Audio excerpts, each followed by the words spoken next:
If you have your Bible, you can open up to Matthew 13, and you can put a mark there. You can also put one over in John 1. We're going to be kind of in both places today. Before we get started, many of you have probably heard this story, but from 1972 to 1984, the Soviet Union absolutely dominated international hockey. Like, dominated. They were a juggernaut. Nobody could beat them. Basically, for that 12 years, entering the 1980 Olympics, it was assumed that every other country was just playing for silver because Russia had gold on lock. Nobody was going to beat them. They were just too good. Actually, the year before the Olympics in 1979, that Russian Olympic team, they came to the U.S. and they played the NHL All-Star team in an exhibition series of 3 games. This NHL All-Star team had 20 future Hall of Famers on it. The Russian team beat them 2 out of 3 games. So they were just too good to lose. Going into the 1980 Olympics, the common writing that a lot of the sports writers were writing about would say it's going to take a miracle for this team to lose. Well, what happened? A miracle. They even made a movie about it. You know what they named the movie? Miracle. It was an incredible movie. It's a great movie. I love the movie where this seemingly insignificant U.S. team who wasn't even supposed to medal, they're amateurs, they're college kids, they're not professionals. They come in and they come together somehow and they shock the world and they beat the Russian team in what became one of the greatest upsets in sports history. Just that it solidified their legacy as sports legends for the United States.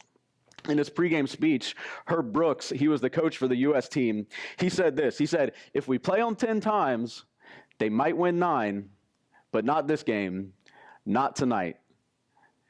He said, that one time out of those 10 times, if we only win 1, he's like, tonight's the one we're going to win. And that one game that they won, that solidified their status as sports legends just by beating Russia that one time. I think one of the things that we do is we are prone to think of 1 as small and insignificant, right? Like 1 is just 1. Like there's nothing super, like it's not a high value, it's not a lot, right? Like who just wants 1 Oreo? Nobody eats 1, maybe 1 sleeve. Nobody eats just 1 Oreo though. Like $1, what can you do with $1? You really can't do that much. But when you start thinking on scale of significance, then 1 can become very significant. The Bible talks about 1 all the time, consistently speaks of 1. 1 lost sheep, 1 prodigal son, 1 way to heaven, 1 pearl of a great price. And I think followers of Jesus, I think we often overlook the value of 1. That 1 invitation to inviting somebody to church, or 1 message of hope from a friend, a coworker, a neighbor, somebody, those can be incredibly significant one-time conversations that happen in a person's life. There's just 1 thing can be significant. 1 person can have an incredible impact on the life of another person. Think of a person in your life who was significant or instrumental in either your coming to know Jesus or your growing relationship with Jesus. 1 person can have an incredible impact on another person. So when we start to think of 1 in terms of like significance, rather than in terms of quantity or value, then we can start to see the significance and the scale of 1 person, 1 conversation, 1 thing. In Matthew 13, Jesus is teaching, and this is verses 45 and 46. He says this, the kingdom of heaven is like a merchant in search of fine pearls, who on finding 1 pearl of great value, went and sold all that he had and bought it. So he's on this search for great jewels, great pearls, and he finds 1, sells everything else that he has, and he buys this 1 pearl. Why would somebody do this? Why would somebody go sell everything that they own, everything that they have, to buy just this 1 thing? Because the 1 thing that he found was worth losing everything else for. And this is the truth for the gospel, or this is the truth of the gospel for followers of Jesus.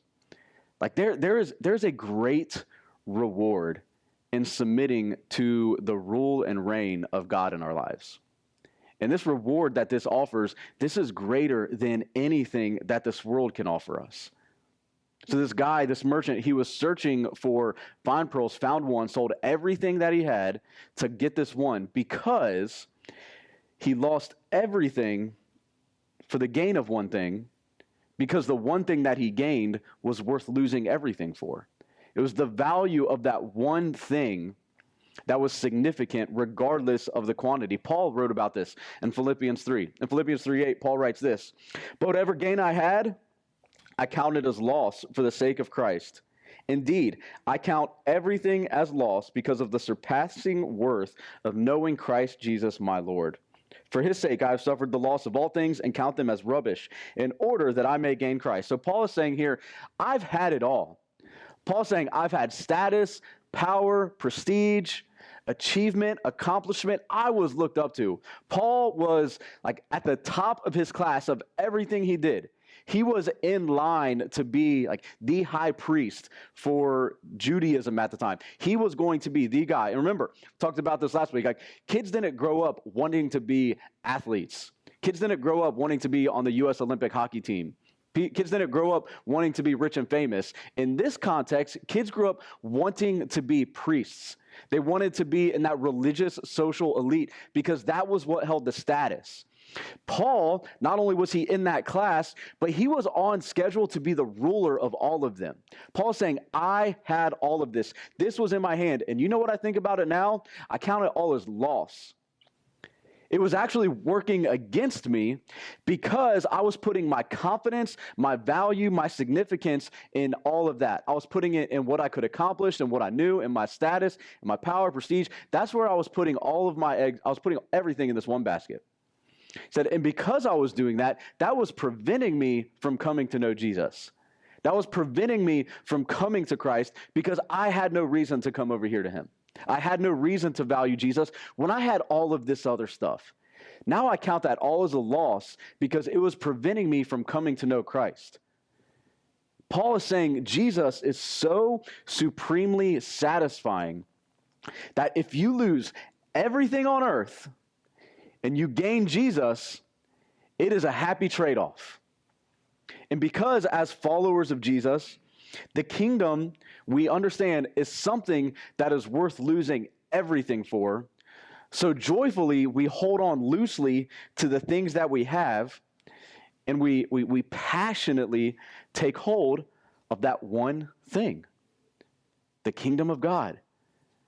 But when we get this, when we have salvation, when we've accepted God's gift of salvation, when we are a part of the kingdom, we don't take it and bury it and store it and protect it and hide it. Like we don't, it doesn't need our protection. We're not like Smeagol in Lord of the Rings, like just holding on to that ring. Like, this is mine. Nobody else gets this. The kingdom doesn't need protecting. It doesn't need your protection. The kingdom is advancing. And as followers of Jesus, we are on mission to be about advancing the kingdom. And so as we've been in this series, who's your one? Who's that one person in your life that you are praying for, that you want to see come to know Jesus, that you're willing to be intentional about having that conversation, you're willing to start that conversation, look for opportunities to share the gospel with them? Because it's going to be with one person, one-to-one. Rarely, very rarely, does the kingdom advance through the masses. Now, it happens. There are. We've seen just in our lifetime. Who remembers like the Billy Graham crusades? Anybody remember those? I remember when I was in like fifth grade, maybe they did one at Paul Brown Stadium. Like, I remember that, but like I wasn't like a Billy Graham kid, you know. I didn't know too much about it, but I was familiar with those. Even in Acts, we see in Acts 2, I believe it is, we see 3,000 people respond in one day. But those are very significant times. The kingdom generally isn't advanced regularly through the masses. It happens one by one person intentionally sharing the gospel with another person, and one by one, the kingdom grows. And in John 1, we see the kingdom grow by the invitation of one. Jesus is calling his disciples, and as Jesus calls his disciples, one of them actually calls another one. We have this account in John 1, verses 45 and 46. It says, Philip found Nathanael and said to him, "We have found him of whom Moses in the law and also the prophets wrote, Jesus of Nazareth, the son of Joseph." Nathanael said to him, "Can anything good come from Nazareth?" Philip said to him, "Come and see." So Jesus, he just called Philip, and then Philip goes and he calls Nathanael. Philip makes this look really easy, doesn't he? Like, hey, I found Jesus. You should come follow Jesus with me. That's simple, right? What does Nathanael do first? First, he questions, kind of sarcastically throwing a question out there. Can anything good come from Nazareth? I guess just this little insignificant town. Nothing good is going to come from Nazareth. That should be like, we should expect that, right? Nathanael here, he wasn't being combative, I don't think. He was asking a probing question. Maybe just be like, I don't see the big deal. Can anything good come from Nazareth? If you ask, you're one, do you want to know about Jesus? Even if you ask them, invite them to church. If you invite somebody to church, why would I go to church? Like, I can watch church on YouTube. I can watch church on TV. Why is going to church important to you? Isn't church just full of a bunch of fake people? Aren't they all judgy? I haven't been to church for a long time. Are people going to judge me because I haven't been there? What are the expectations of me? Why do I need to go to church? And then look at Philip's response. Philip, he wasn't arguing for Jesus. He wasn't arguing for Nazareth. He didn't lay out this big list of Old Testament prophecies and how Jesus was going to come from Nazareth, and he didn't argue for him. He didn't try to make the case for Jesus and Nazareth. He didn't do all that. What was Philip's response? Come and see. What do you have to lose? Come and see. And as you continue reading in John chapter 1, what happens? Nathanael's like, okay. Nathanael goes. You see how simple that is? Hey, I found Jesus. Hey, I go to this church. Hey, this is what has happened in my life. You should come be a part of it. Why? Come and see. Just come and see. Philip made an intentional act of inviting one person to follow Jesus. And we are to be about the same thing. This is how we carry out the mission. So how do we do this? Number one, embrace a gospel identity and be an intentional witness. Embrace a gospel identity and be an intentional witness.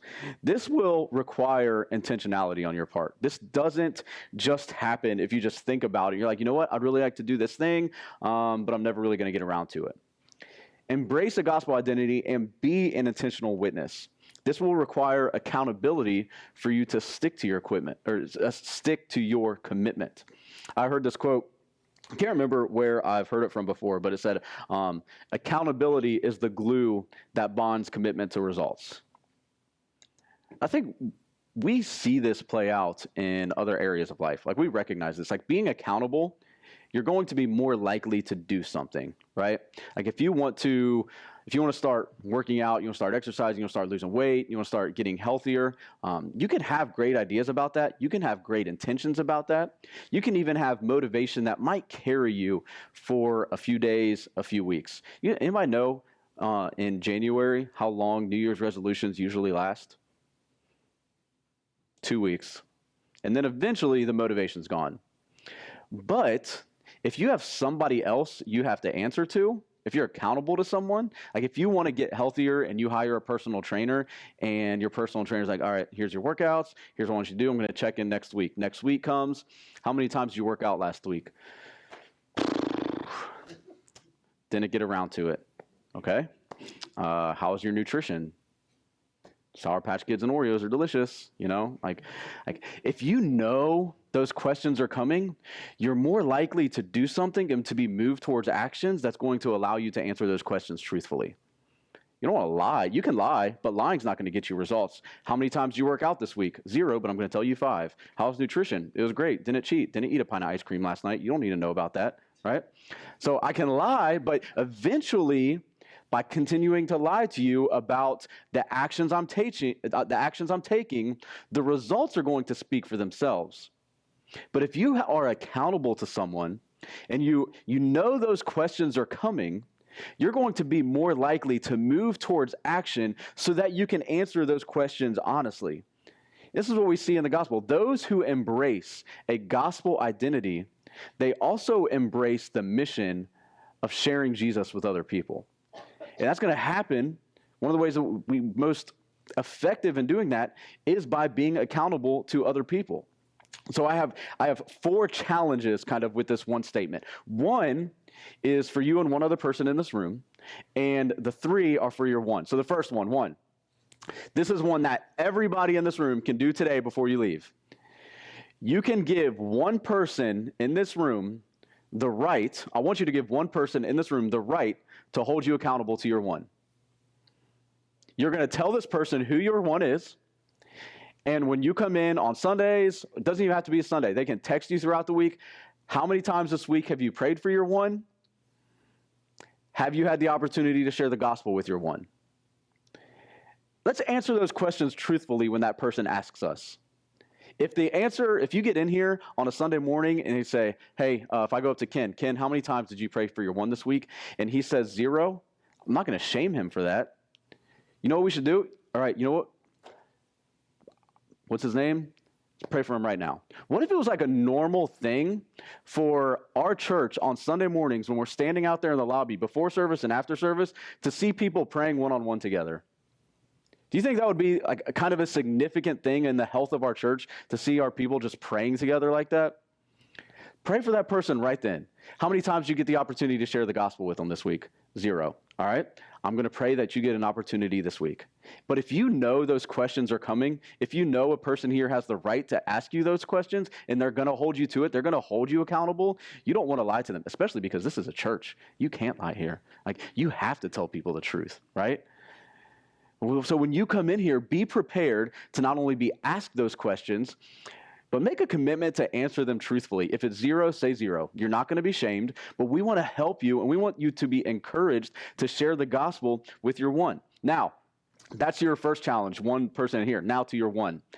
Every person in here, every believer, every follower of Jesus, you have between now and December 31st, that's 224 days, to invite your one to breakfast, lunch, dinner, and talk to them. So 224 days, generally 3 meals a day, 672 opportunities over the next 224 days for you to invite somebody to breakfast, lunch, dinner. We can throw in coffee in there. Now we've just added another opportunity for you to invite somebody to one of those times, sit down with them, listen to them. Share your story. What's going on? What's your life like? Like, what's important to you? And then you share your story and connect it to the gospel. Don't just share your testimony and stop there. Your testimony can't save anybody, but the gospel can. Share your testimony, then share the gospel about how you recognized that you were a sinner, but your faith in the life, death, and the resurrection of Jesus has transformed your life and given you hope. Share that with them. Other than that, challenge 2, your family. I want you, between now and December 31st, to invite another family in your neighborhood or co-working family to your house over to dinner and do the same thing. Get to know them, talk to them, hear other members of the family, and then have somebody in your family that's willing to share their testimony in the gospel with them. This is what's important to us. Hey, this is where I work. This is what I do. These are my interests. But this is the most important thing about me is my faith. This is why. Will they be uncomfortable? Probably. Will you be uncomfortable? Yep. But you've survived uncomfortable situations before. You're going to make it through, and so will they. I promise you that. And then last one. This is probably the easiest one. Invite your one or one unsaved, unchurched person you know, invite them to church. That's easy. Invite somebody to church. So 4 challenges. 1, one-on-one with somebody in this room that's going to hold you accountable. Then between now and the end of the year with your one and families in your neighborhood, somebody else, you're going to invite them to breakfast, lunch, or dinner, share the gospel with them. You're going to invite a family to your house, and you're going to have dinner with them, share the gospel with them, and you're going to invite somebody to church. Do you think those 3 things are doable? Like, you can't do those things for everybody. You can't invite everybody in Harrison to your house for dinner. You can't share the gospel with everybody in Harrison. But what you can do is you can do for one what you wish you could do for many. Do for one person what you want to do to get them the gospel. Be intentional, pray for them, take opportunities, actually listen to them, and share your story and point them to the gospel. So embrace a gospel identity and be an intentional witness. Secondly, this one's going to be a little more pointed and might hurt some feelings because as I was writing this, I was like, oh man, that one hurts. That one hurts too. Embrace a gospel identity and overcome excuses.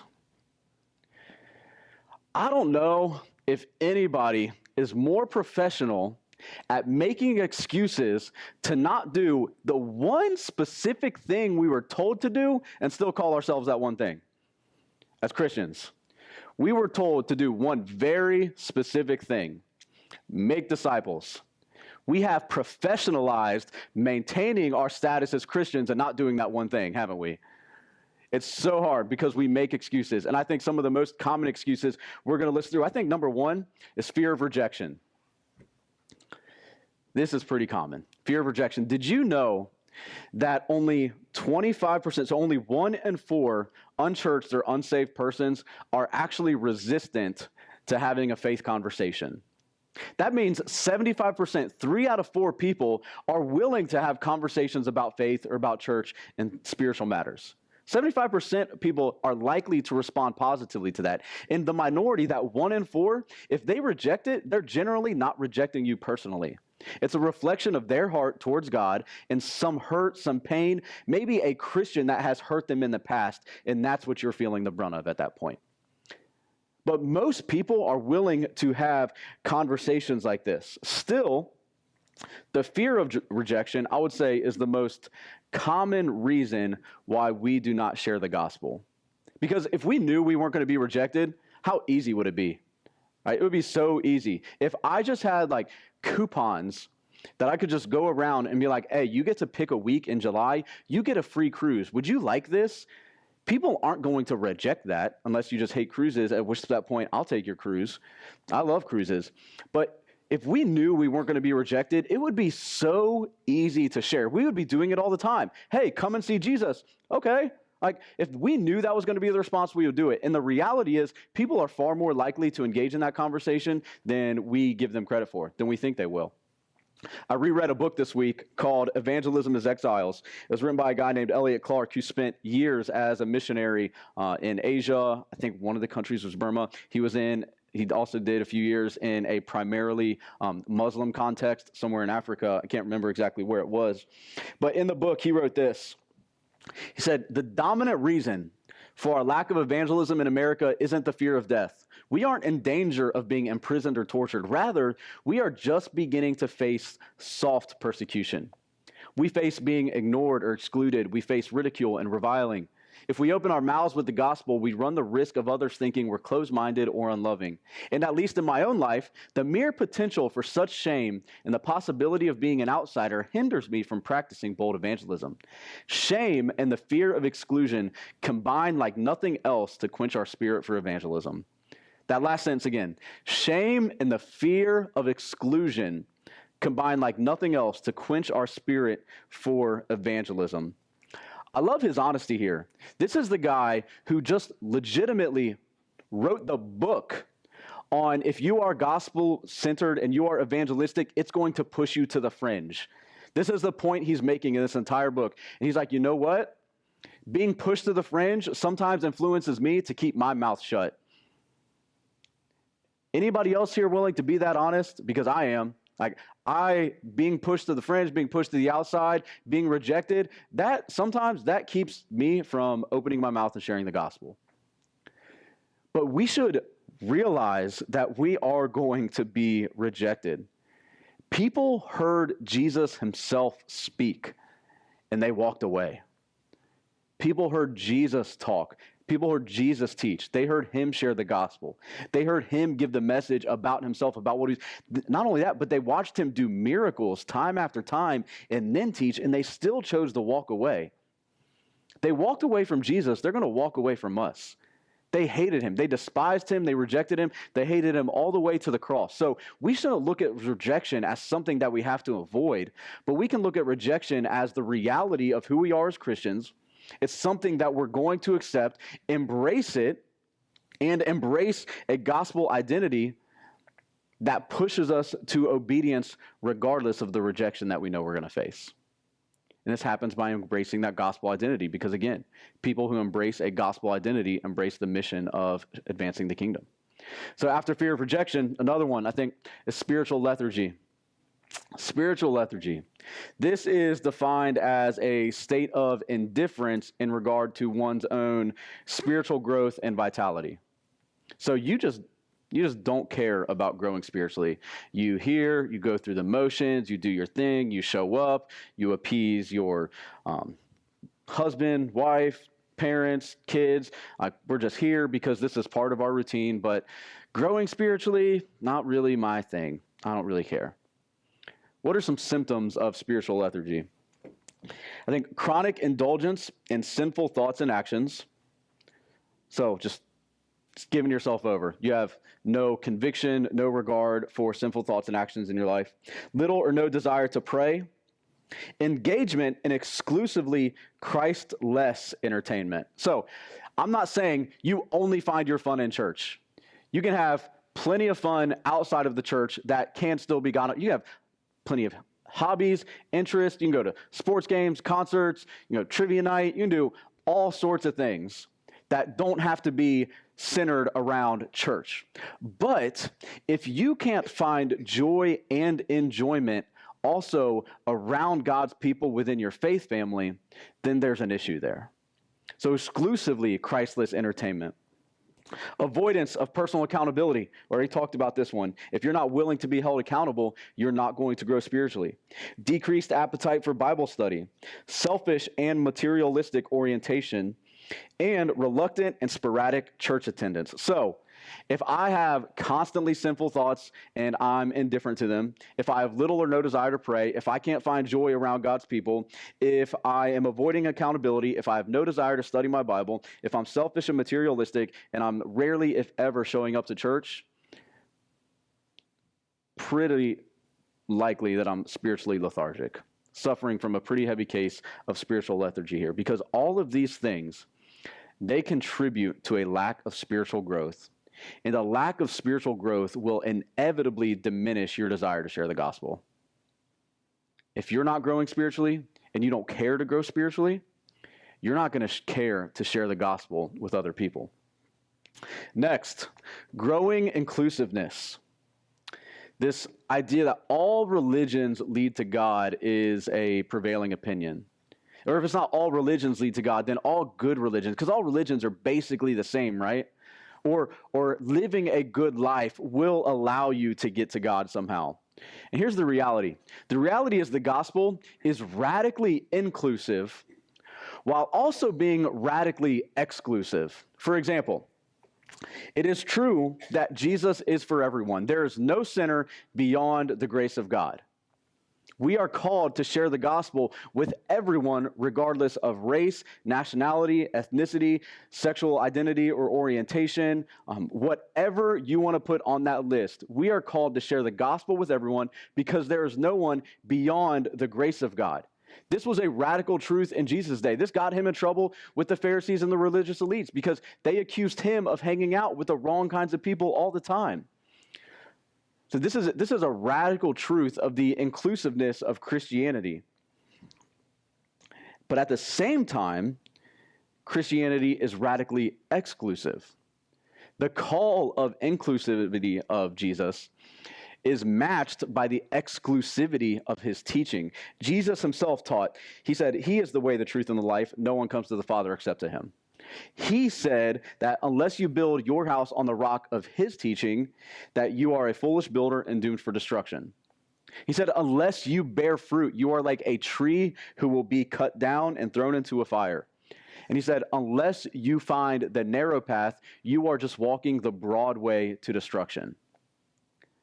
There's some exclusivity to what Jesus is teaching here. We don't find Jesus offering multiple ways of salvation or multiple paths of inclusive living as ways to get to God.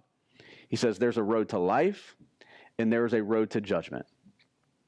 We cannot let our bent towards inclusion compromise the truth of the gospel. So this growing inclusivity. Another one, and this is, I would say, if there's any doctrines in church that are like pretty unpopular, thinking about spiritually wise to Jesus, it's probably this one, is a disbelief in hell. Just the doctrine and the reality of hell. If we don't believe in hell, this undermines the urgency for one to place their faith in Jesus.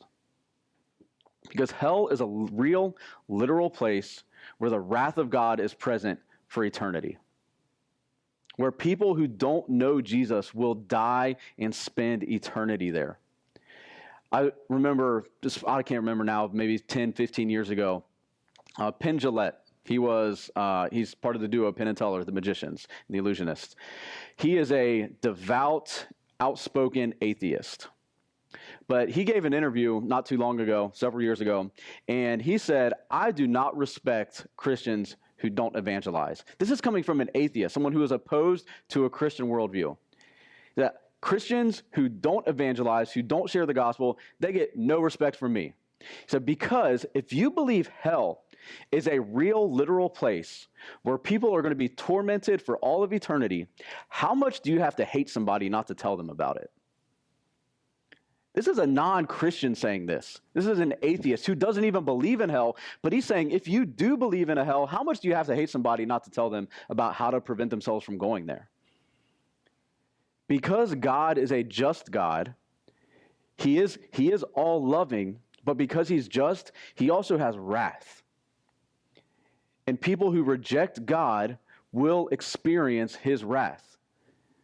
And if we don't believe hell is a real, literal place to be shunned, to want to keep people out of, the reality of that, we have no urgency in telling them the gospel.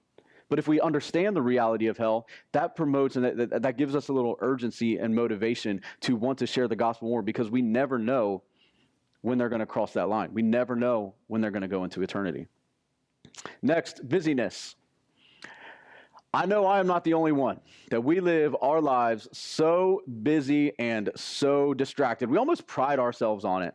I know I can easily fall into the temptation of priding myself on being busy, because as long as I'm busy, I'm not lazy, and I don't want to be lazy, right? But not only that, if we look busy, then we look productive. We're valued. This is kind of where we can find some of our significance. We are too busy often and too distracted to tell unsaved people about Jesus, and unsaved people are too busy and distracted to even realize that they need Jesus. Because here's why. Distraction is an incredibly valuable tool of the enemy. Because as long as we can remain distracted, we don't get bored anymore. When you're standing in a line at the grocery store, do you stand there and read the headlines on the magazines, or are you looking at your phone?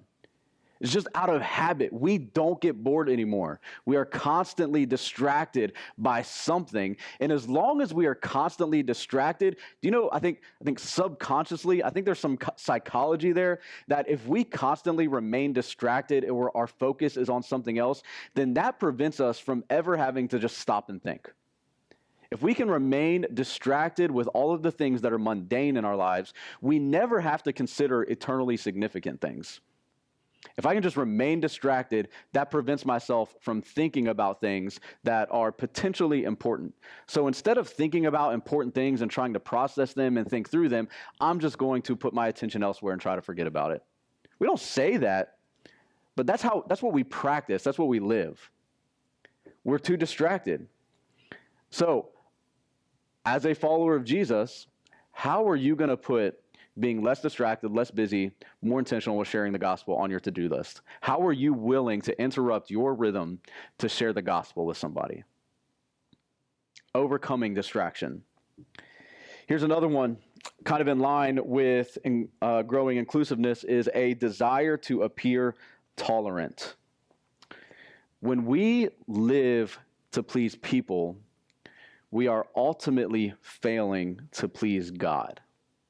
And this is a problem when it prevents us from sharing the gospel, that we are so committed to keeping people happy.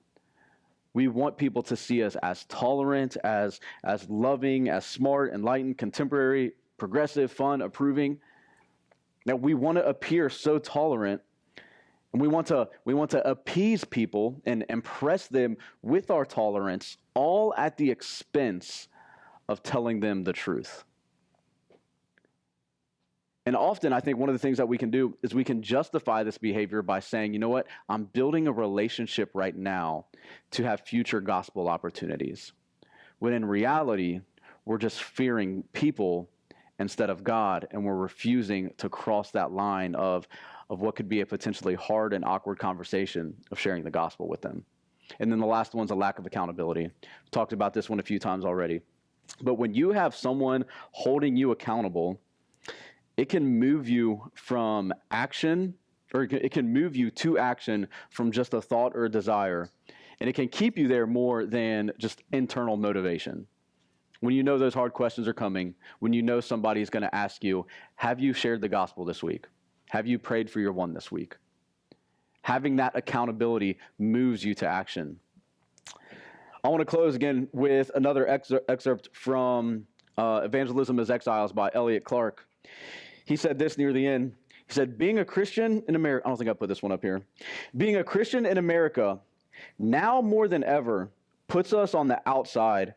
Personal evangelism relegates us to the fringe, but the fringe isn't always a bad place to be. The voice of outsiders has power because it confronts monotony. A musical note struck off-key is the one most easily recognized. Now is not the time for us to try to cohere the Christian message to a shared sensibility to make the church fit into the surrounding cultural mode. We should keep Christianity weird. And in doing so, we might just reach our neighbors. As followers of Jesus, we often come up with excuse after excuse, reason after reason, to not share the best news that we supposedly have ever heard. Church, we have a message that we cannot surrender to culture and that we cannot be silent about, because it is the only message that can redeem people and give them a personal relationship with Jesus. So from my challenges, are you going to be intentional? Remember, invite. Not just invite to church, but invite to breakfast, lunch, dinner. Talk to people. Invite them to your house. Have your house be a gospel outpost in your neighborhood. Are you going to be intentional? Are you willing to be held accountable? And will you embrace a gospel identity and be intentional about advancing the kingdom through you? Let's pray.